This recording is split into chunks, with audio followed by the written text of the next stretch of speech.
সত্ত্বেও পুলিশ কাস্টাডিতে নিয়ে গিয়ে খুব রহস্যজনক একটা মৃত্যু হলো। সেটা নেত্রী সেই কর্মীর পরিবারের পাশে যাচ্ছে, সেই পরিবারকে কিনে নিতে হবে, টাকা অফার করেছে। তো যারা শাসকে বসে আছে তারা বেশ ভয় পেয়েছে। বাঘিনীর গায়ে যদি হাত পড়ে তাহলে তার সন্তানরা যেইভাবে হুঙ্কারটা দেবে, সেই হুঙ্কারের ট্রেলার দেখেছেন আজকে আপনারা। রাজা তোমার কাপড় কোথায় বলা হবে এবং তার পাশাপাশি বলা হবে দড়ি ধরে মারো টান, রাজা হবে গান।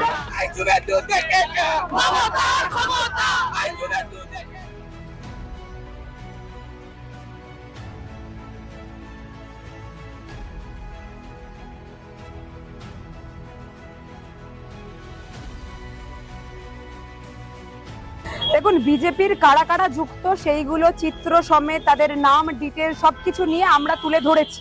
এবার কি হয়েছে জানেন তো, যারা শাসকে বসে আছে তারা বেশ ভয় পেয়েছে। এতটাই ভয় পেয়েছে যে মমতা বন্দ্যোপাধ্যায় রাজপথে নামলে যে তাদের মসনদ কেঁপে উঠবে সেটা তারা খুব ভালো করে জানে। এবং সেটাকে কেন্দ্র করেই তার পরবর্তীতে যে হুলিগানিজম হলো, গতকাল আপনারা দেখলেন, আমি নিজে সেই গাড়িতে ছিলাম, দিদিমণির গাড়িকে কেন্দ্র করে তার পরবর্তীতে দিদি যেই সিটে বসে আছে অর্থাৎ সামনের সিটে টার্গেট করে যেইভাবে ইট এবং থান তার পরবর্তীতে ছুঁড়ে মারা হচ্ছিল গাড়িতে, বিভিন্ন দৃশ্য আপনারা দেখেছেন। বিভিন্ন ফটোগুলো মারফত আমরা যেই মানুষের মুখগুলো চিহ্নিত করেছি, আপনারা সংবাদ মাধ্যম একটু খোঁজ নিয়ে দেখুন না তারা কোন দলের দালাল। তারা ব্রিটিশের বুট চাটা দালাল। এবং সেখান থেকে যখন ব্রিটিশের বুট চাটা দালালের বিপরীত কণ্ঠস্বর হিসাবে বাংলার ছাত্র যুব প্রত্যেকটা জনগণ মাঠে ময়দানে নেমেছে, তখন শাসক ভয় পেয়েছে। আজকে গতকালের গোটা বিষয় নিয়ে তার পরবর্তীতে আমরা যারা ছাত্র যুব আইটির প্রতিনিধিরা রয়েছি, আমরা স্পষ্ট কণ্ঠে ঠিক এইখানটা যে জায়গায় তুমি লাইভটা করছো, যে জায়গায় ভিডিওটা নিচ্ছ, এখানে দাঁড়িয়ে কালকে আমরা ডিক্লেয়ার করি যে আমরা আজকে গোটা বাংলা জুড়ে প্রত্যেকটা প্রান্তে মমতা বন্দ্যোপাধ্যায়ের উপর যেই বর্বরচিত আক্রমণ হয়েছে সেটাকে কেন্দ্র করে আমরা প্রতিবাদ করব। সেখানে ছাত্র যুব আইটির প্রতিনিধিরা থাকবে, সেখানে মহিলা থাকবে, সেখানে বিভিন্ন লোকজনরা থাকবে। এবার আজকে যখন হাজরা মোড়ে আমরা উপস্থিত হলাম, বাংলার যখন বিভিন্ন প্রান্তে কর্মসূচি হচ্ছে, যখন বিক্ষোভ হচ্ছে, মমতা বন্দ্যোপাধ্যায়ের গায়ে হাত পড়া মানে বাংলার মাটি আমাদের মায়ের গায়ে হাত পড়া।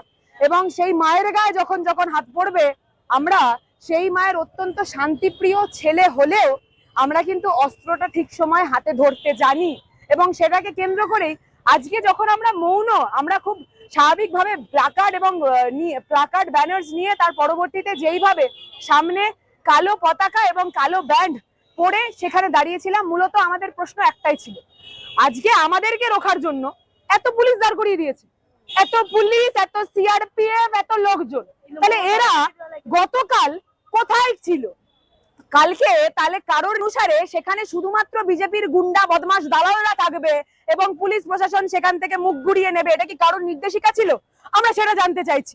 আমরা এই প্রশ্ন করতে চাইছি যে নতুন সরকার আসার পরবর্তীতে ওরা তো জোরে তার পরবর্তীতে যে কোনো ভাবে এসছে, আমরা তো পরাজিত নই, প্রতারিত। তাই যারা এইভাবে এসছে তারা আসার পরবর্তীতে 2 মাসের মধ্যে যখন 14টা রেপের মতো ঘটনা ঘটে, সেই প্রতিবাদে যখন আমরা মাঠে ময়দানে নামি, তখনও আপনারা দেখেছেন 8 তারিখের ঘটনা, ঠিক হাজরা মোড়, সেই হাজরা মোড়ে কিভাবে আমাদেরকে টেনে হিচড়ে তার পরবর্তীতে নিয়ে যাওয়া হয়েছিল। আপনারা দেখেছেন আমাদেরকে বাইক থেকে ফেলে দেওয়া হয়েছে, আমাদেরকে লাথি মারা হয়েছে, সহযোদ্ধা সহকর্মীদেরকে রীতিমতো টিউব লাইট পায়ে পাঠানো হয়েছে।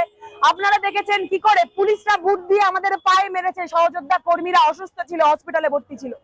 আবারও সেই সমান জিনিসের রিপিটেশন। আমরা বলতে চাই যে আমরা এই সবে ভয় পাই না মশাই। আপনারা দেখেছেন, আপনারা ছিলেন সেই সময়, আমাদেরকে থানায় নিয়ে যাওয়া হলো। আমাদেরকে থানায় নিয়ে যাওয়ার পরবর্তীতে যে 22 বছরের মেয়ে, 22, 23, 24 বছর, 21 বছরের বাচ্চা ছেলে, ঠিক আছে, ওদেরকে গ্রেফতার করে মনে করলো যে সকলকে ভয় দেখিয়ে দেবে, বুক চিতিয়ে লড়াই করে এসছে। ওখানে বসে ওরা 21শে জুলাই জনরোষকে এতটাই ভয় পেয়েছে যে আমাদের এত সংখ্যক মানুষজন, বাচ্চা বাচ্চা ছেলে পুলে, এরা আগামী, এই আগামীকে তারা ভয় পায়, আগামীকে মান্যতা দিতে চায় না। এবং তাই জন্যই যখন আগামী পথে নামে তখন তারা বিক্ষোভ করে, তখন তারা পুলিশ দিয়ে তার পরবর্তীতে আমাদেরকে টেনে নিয়ে যাওয়ার চেষ্টা করে। এই চক্রান্তকে ভাঙবে আমাদের বাংলার আগামীরাই, এই বাচ্চা 20, 18 বছর, 19 বছরের ছেলেমেয়েরাই ভাঙবে। আর তারা শাসকের চোখে চোখ মিলিয়ে রাজা তোমার কাপড় কোথায় বলতে জানে তো, রাজা তোমার কাপড় কোথায় বলা হবে এবং তার পাশাপাশি বলা হবে দড়ি ধরে মারো টান, রাজা হবে খান খান, দড়ি ধরে মারো টান, রাজা হবে খান খান, দড়ি ধরে মারো টান, রাজা হবে খান খান।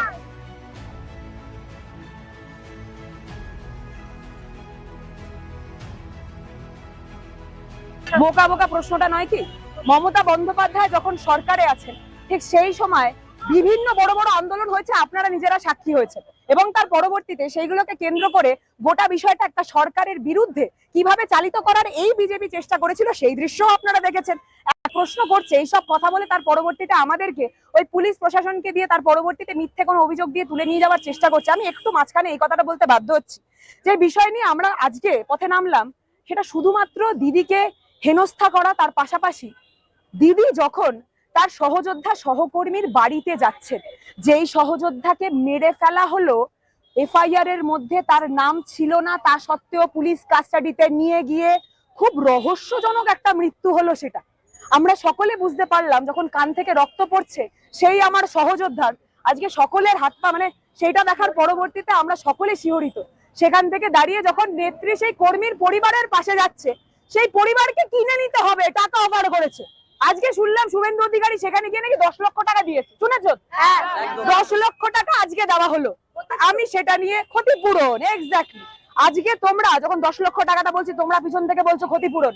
সেই দিন যখন আরজি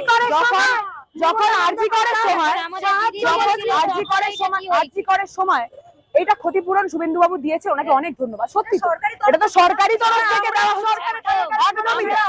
সরকারি তরফ থেকে দেওয়া হচ্ছে। তাহলে সেখান থেকে মমতা বন্দ্যোপাধ্যায় যখন সরকারটা ছিল সেই সময় সরকারের দায়িত্ব সহকারে মমতা বন্দ্যোপাধ্যায় সেই কথাটা বলেছিলেন, সেই সাহায্যটা হাতে তুলে ধরেছিলেন। তাহলে সেইটা নিয়ে নোংরা চক্রান্ত কেন করলো এরা? বিজেপির আইটি সেল থেকে শুরু করে অমিত মালব্য, তার বিভিন্ন নেতারা, আপনারা দেখেছেন মেন প্রোফাইল থেকে ফেক প্রোপাগান্ডা সার্কুলেট করা হচ্ছে, আপনারা দেখেছেন তো।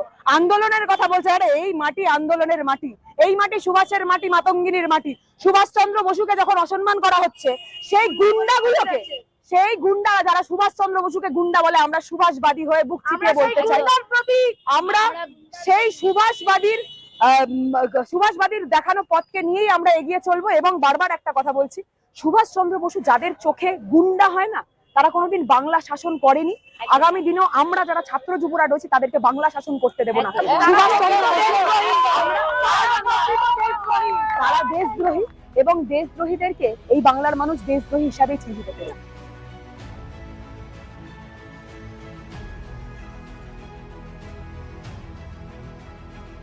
উনি চুরি করতে গিয়ে ঘর মুছতে, উনি বলেছিলেন 4 তারিখের পর যারা ধরবে আমরা ধরতে দেব না, কিন্তু উনি সম্মানে তাদের সাথে সেলিব্রেট করছে, পতাকা হাতে ধরিয়ে দিচ্ছে, প্রত্যেককে চিহ্নিত করা হচ্ছে। আর উনি এখন পিছনে মমতা বন্দ্যোপাধ্যায় মতন হয়েছে, ধিক্কারজনক ঘটনা, হাস্যকর। আজকে শুধুমাত্র মমতা ব্যানার্জির উপর যে অত্যাচার হয়েছে ওটা রাজনৈতিক দলের সাথে সীমাবদ্ধ নয়, গোটা নারী সমাজের অপমান হয়েছে, গোটা নারী সমাজ কলঙ্কিত হয়েছে। গণতন্ত্রের সবথেকে কালো দিন শ্রমিক ভট্টাচার্য যে মতটা প্রকাশ করছে, সেখান থেকে দাঁড়িয়ে আমরা দেখতে পাচ্ছি যে বিজেপির বিভিন্ন নেতারাই সেটার দ্বিমত প্রকাশ করছে।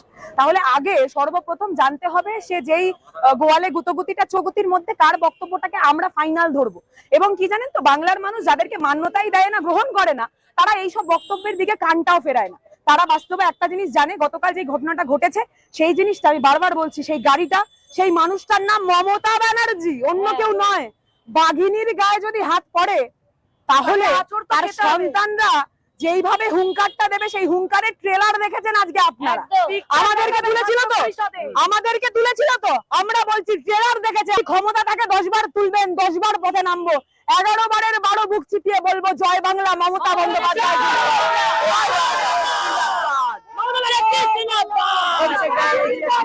দিদি তুমি এগিয়ে চলো, আমরা তোমার সাথে আছি।